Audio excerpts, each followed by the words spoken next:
කියලා මෙතනට කියන්නේ. සූරියකන්ද මාර්ගෙන් කොට දකුණු අත පැත්තට තියෙන උඩට තියෙන පාරෙන් අපි ප්‍රාන්ත ආරණ්‍ය සේනාසනය කියන්නේ සිංහරාජ ප්‍රාන්ත ආරණ්‍ය සේනාසනයට යන්නේ මේ පාර දිගේ. මේ මාර්ගය කියලා තමයි මෝර්නින් සයිඩ් වලට යන්නේ සූරියකන්දේ. ඒකට මෙතන සාමාන්‍යයෙන් හන්දක් වගේ තියෙනවා. මෙතනින් ගහල පාරේ තමයි අපි ප්‍රාන්ත ආරණ්‍ය සේනාසනයට යන්නේ.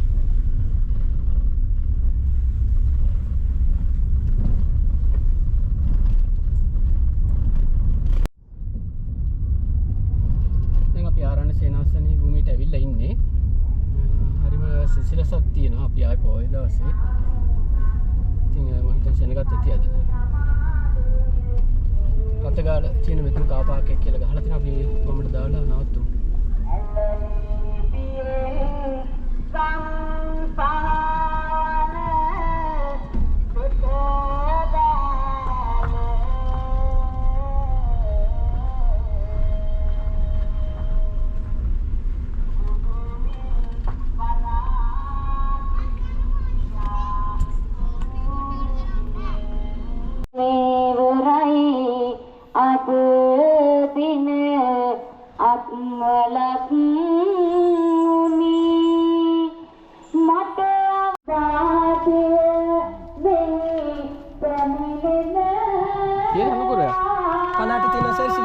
Siapa nak cini? Siapa kadang?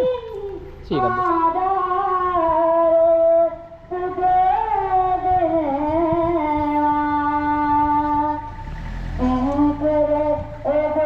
Logo 10 guna lebih besar. Kalau terbaik dekat tu ya jalan.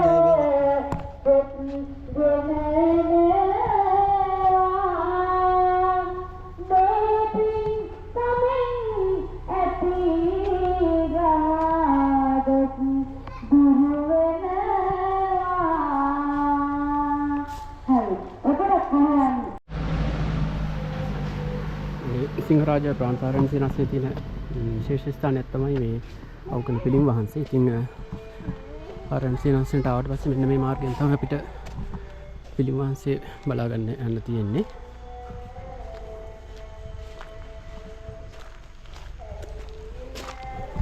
මාර්ග හොඳට නම් කරලා තියෙනවා යන පැති වලට.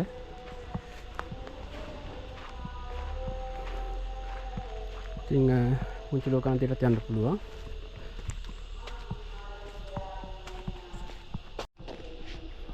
වනාන්තරයේ මැද්දෙන් යන තියෙන නිසා හරිම සිසිලසක් තියෙන්නේ. ඒ වගේම සාමාන්‍යයෙන් රක්වාන කඳු මුදුනේ තමයි මේ ආරණ්‍ය සේනාසනේ පිහිටලා තියෙන්නේ. ඉතින් හොඳ හීතලක් එහෙමත් මේ ටිකේ තියෙනවා.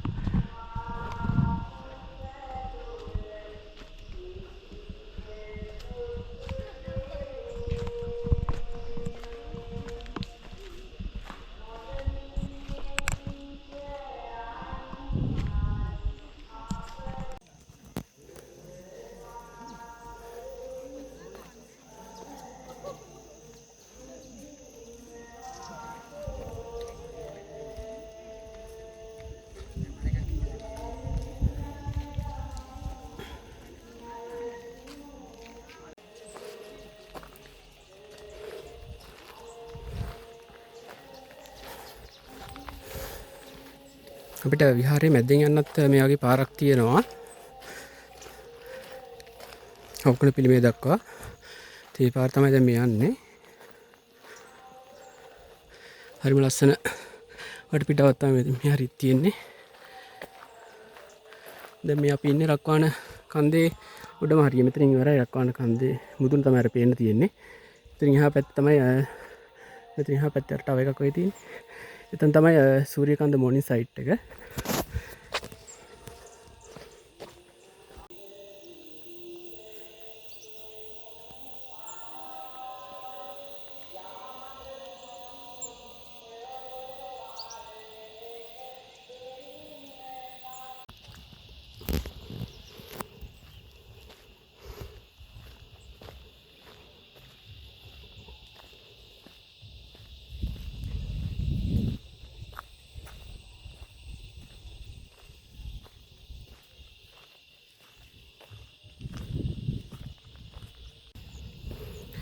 එතන පොඩි ගැප් එකක් තියෙනවා ඉස්සරහින් නගින්න.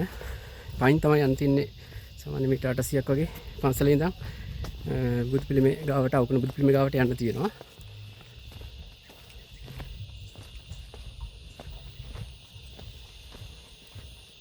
අනේ පිටින් පාරේ උඩටම ගියට පස්සේ තමයි අර එතන අවුකුණ බුදු පිළිමේ තියෙන එතන ලස්සන view point එකක් එහෙමත් තියෙනවා.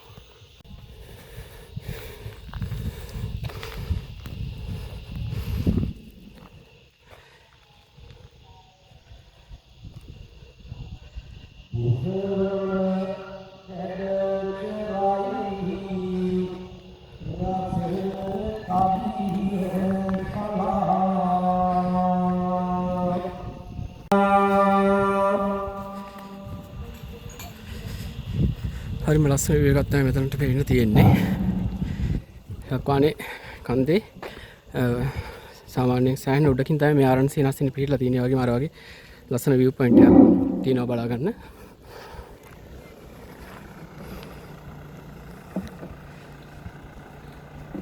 ගරුණාය ඇතිදාක මම නැක බැලුවේ හිමි කිසිදාක වාසනාවන්ත තියෙනවා මේ හොඳ මංචිල්ලාවක් වගේ පුටුවක් හදලා එතනට ඇවිල්ලා පදින්න පුළුවන් එක. පින්කමේ කොටස් කරුවා මොන හැටියට ගෞරවයෙන් සිහිපත් කරනවා.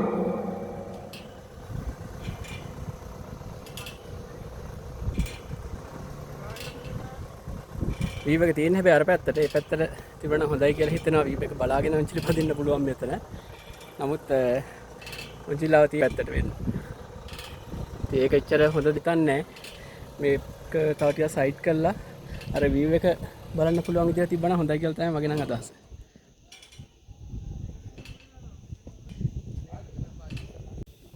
මේ ටික ලස්සනට මේදුම ගලාගෙන යනවා මේ විදිහට. විනාඩි කිහිපයකින් මෙතෙන්ට ඇවිල්ලා ලොකු මේදුමක් ආවා.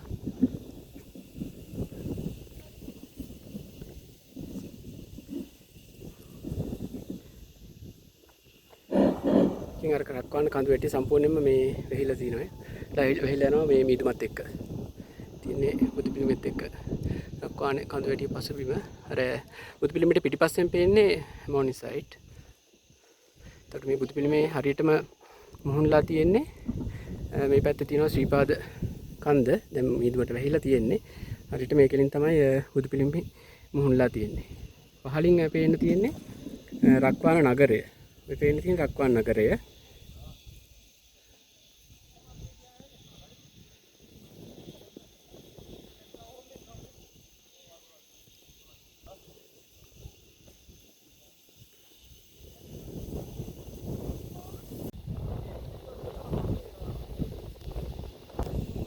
හරිම ලස්සනට මේදුම ගලාගෙන යනවා මේ හරියේ.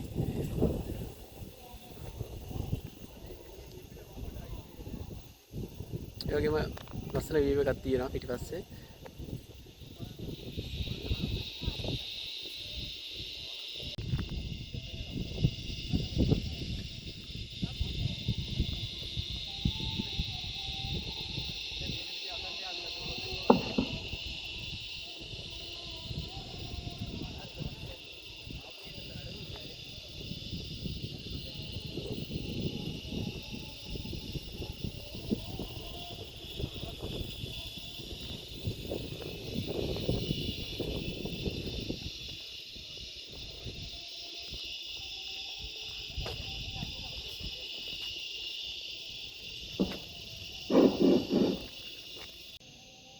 I think පේන තියෙන්නේ සූර්යකාන්ත මොනිසයිට් එක. ගොඩක් සංචාරකයෝ එතෙන්ට යනවා. ඉතින් එතෙන්ට හරියටම ඉස්සරහින් තමයි මේ සිංහරාජාන්ත ආරණ්‍ය පිහිටලා තියෙන්නේ.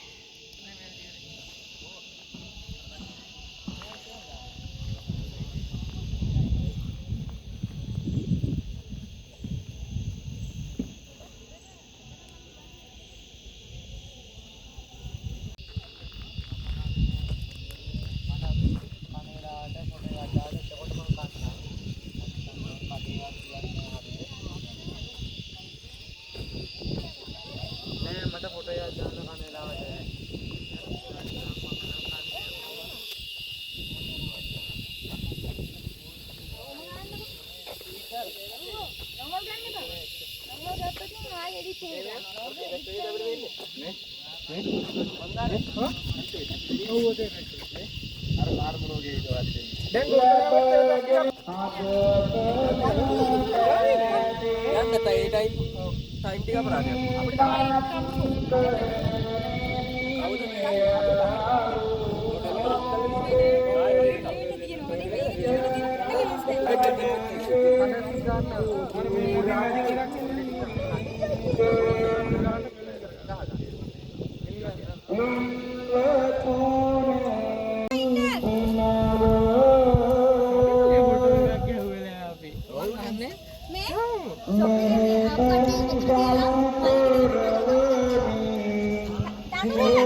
දැන් අපි ඉන්නේ ප්‍රාන්තාරණ්‍ය අවකන බුදු පිළිමේ ඉදිරියේ. එතන තියෙන view point එකේ. මෙතනට ලස්සනට පේනවා රක්වාන නගරය. මෙතන පහලින් තියෙන්නේ. ඉතින් රක්වාන නගරය. මේ කෙලින් බැලුවොත් මෙතන මීදුමේ බෙහෙලා තියෙන දැන් ශ්‍රීපාදය තියෙනවා.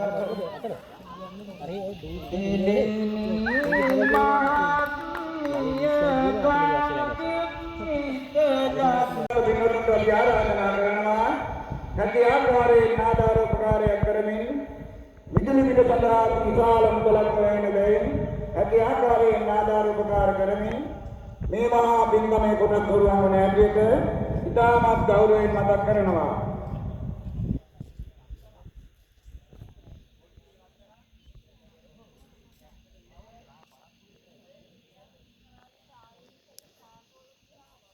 ගෞතම බුදු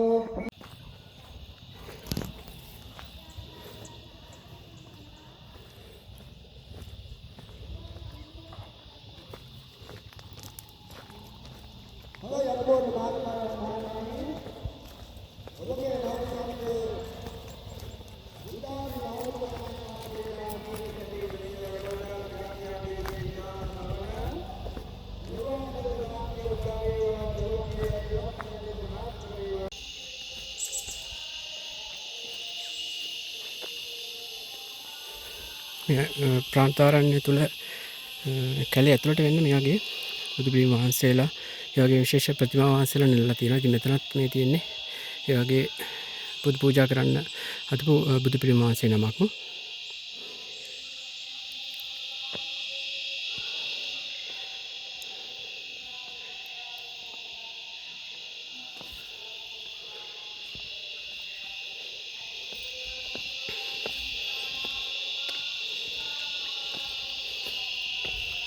ඊට පස්සේ ඇතුළට කැලේ ඇතුළට මේ වගේ යන්න පුළුවන්. තව අඩිපාර කැලේ ඇතුළෙන් තියෙනවා.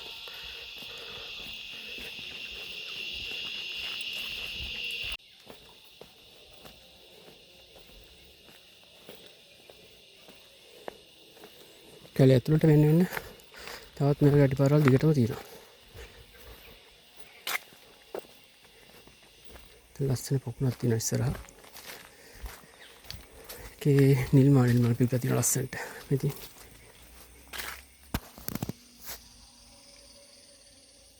ලස්සනට නිල් මල් පිපිච්ච පොකුණක්.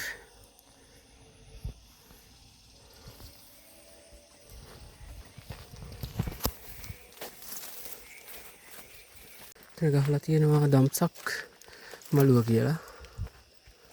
අපි එතනට ගිහලා බලමු.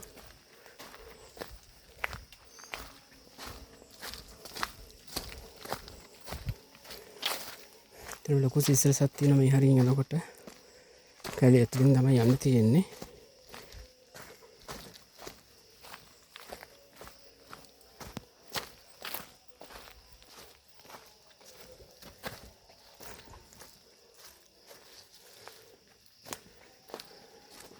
ඉතින් පොඩ්ඩක් උඩට යන්න තියෙන්නේ.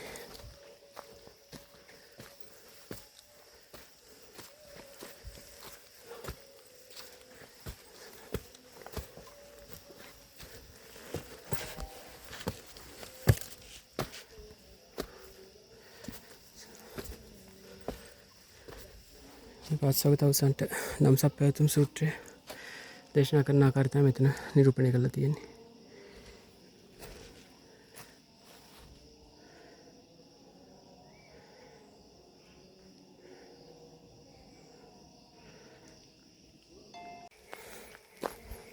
හරිම නිස්කලංක බවක් තියෙනවා. ඒ වගේම නිහඬ බවක් තියෙනවා. මෙතන සාමාන්‍යයෙන් ආරණ්‍යකට ඊටාම සුදුසු බිමක් කියලා පේනවා. භාවනා යෝගී ස්වාමීන් වහන්සේලා ඉන්නවා. ඒ වගේම විදේශීය භාවනා යෝගී ස්වාමීන් වහන්සේලාත් මේ ආරණ්‍ය සේනාසන තුළ වැඩ සිටිනවා.